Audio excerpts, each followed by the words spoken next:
There's a wonderful proverb, seems to be quite a few going around today, but it's if you want to go fast, go alone. If you want to go far, go together.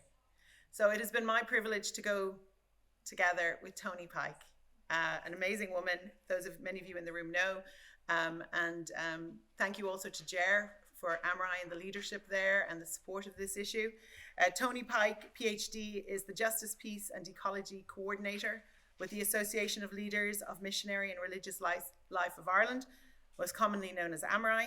She has lived and worked in the US, Nigeria, South Africa, Uganda, Zambia, and Ireland on issues related to international development, and has lectured at Maynooth University and the University of South Africa. And I invite Toni now to speak with you.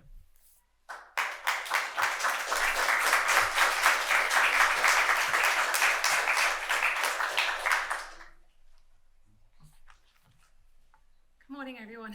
It's still morning. It is indeed. Huge thanks to you all for taking the time out to be here to support the launch of a campaign that is aimed at amplifying the voices and the realities of women and girls across the world who experience the trauma of obstetric fistula. I'll explain now why I think a campaign like this is necessary. When I lived in South Africa, I was a member of a book club. One book on our list, hot off the press, and I have my prop, was this one here called Cutting for Stone, which I know many people have read, by Abraham Verghese. In a nutshell, it's a story about twin boys of Indian and British parentage born in Ethiopia in a local mission hospital and who both became surgeons. Now, why am I telling you this? Well, because I read that book 14 years ago, and in it there are two references that go into detail about the issue that has gathered us all here today. I'm going to read to you an edited version of those sections to give you a sense of what I read and then explain why I've done this. I must warn you, however, that this is not for the faint-hearted, but then neither is obstetric fistula. So on page 228, late one morning, a frail, barefoot girl, no older than 12, came stiff-legged up the hill.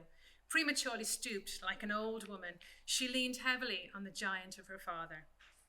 He could have taken the hill in 20 strides. Instead, he took small steps to accommodate hers. They crept forward like snails, while other visitors sped up when they neared these two. And when they reached us, I understood why.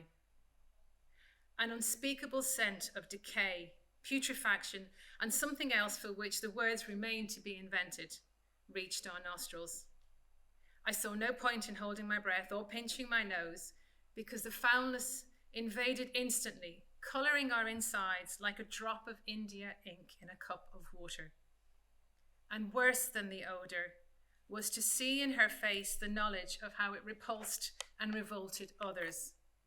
No wonder she had fallen out of habit of looking at human faces. The world was lost to her and she to it.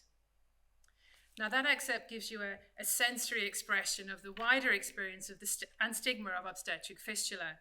It's not until 118 pages later, when the twins grow up and become surgeons, that we find out the reality of this woman's trauma. The little girl whom we'd seen when we were young children had been operated on 3 times. The repair broke down the first 2 times, the last one held, and we had Hema's word, Hema was the gynecologist, that she was cured and left happy. The mental scars, though, would never heal. In all likelihood, perhaps before she was a teen, the girl was married off to a man who could have been as old as her father. The painful consummation of her marriage would have terrified her. She may even have been too young to connect this act with becoming pregnant. But soon she was swollen with child. When labour began, the baby's head jammed against her pelvic bones, the pelvic inlet already narrowed by rickets.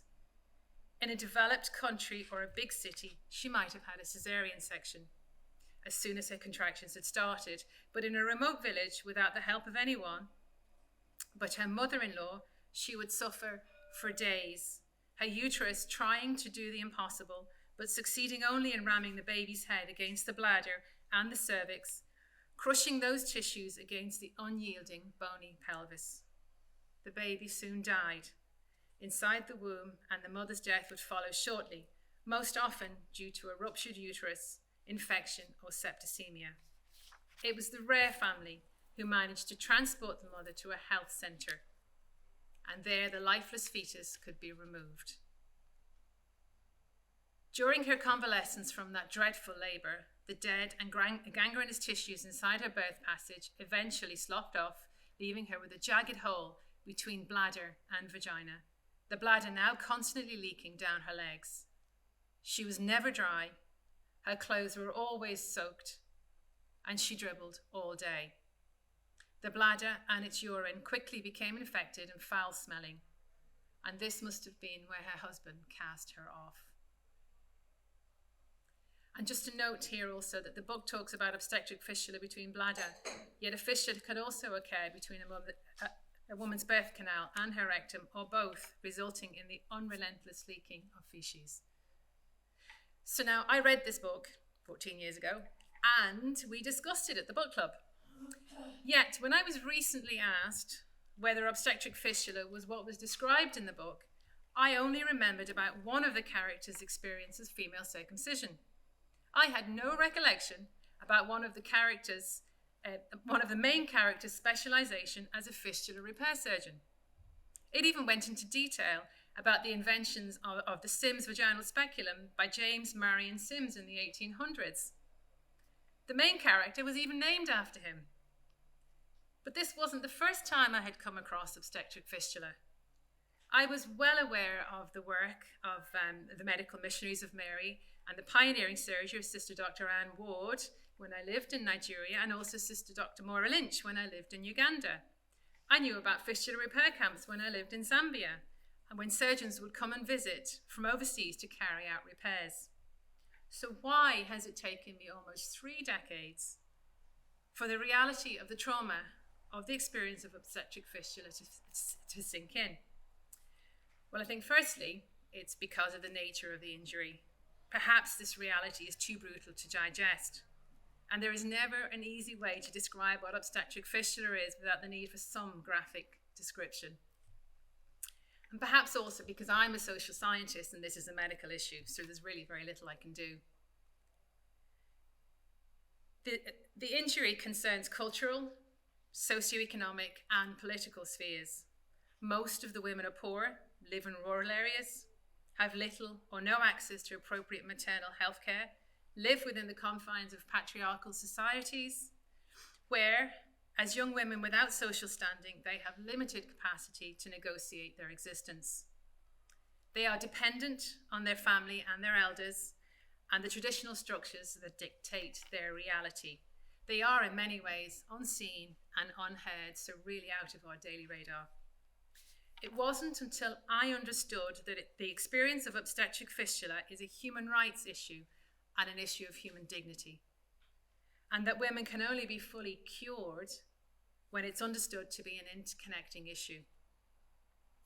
In January this year, Edward, Erina, who's a midwife working in the UK, and myself had the privilege of visiting Angola.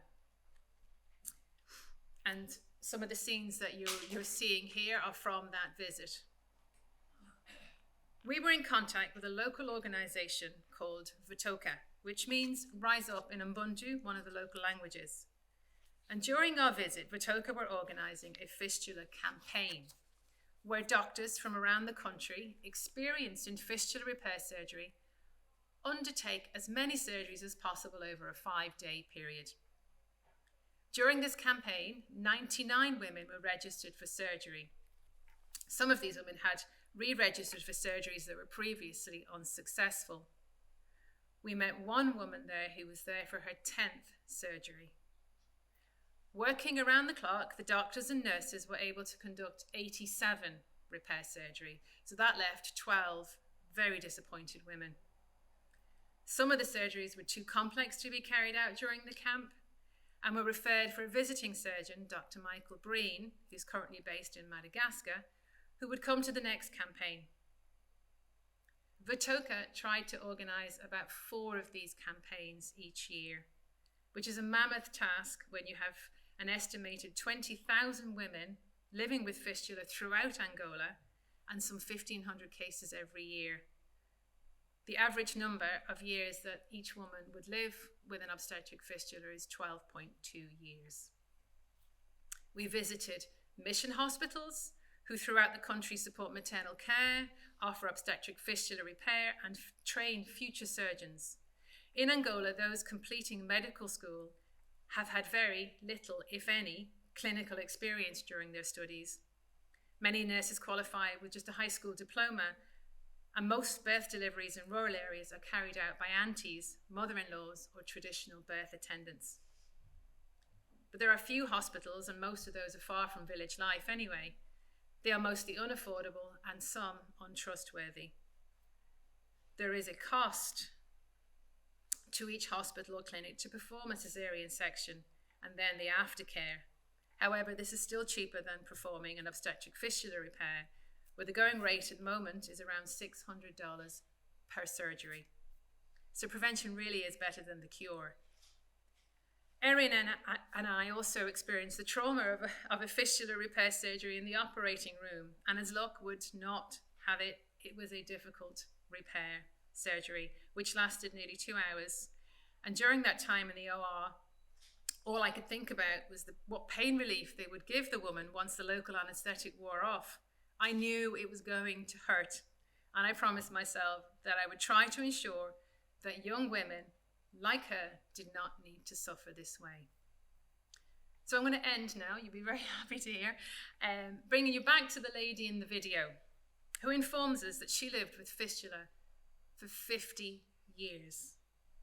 That's almost my entire life. Just let that sink in for a moment. Think about the life that this woman endured for half a century. Her experience was so traumatic that she tells us living with fistula was worse than life itself, and she considered ending that life.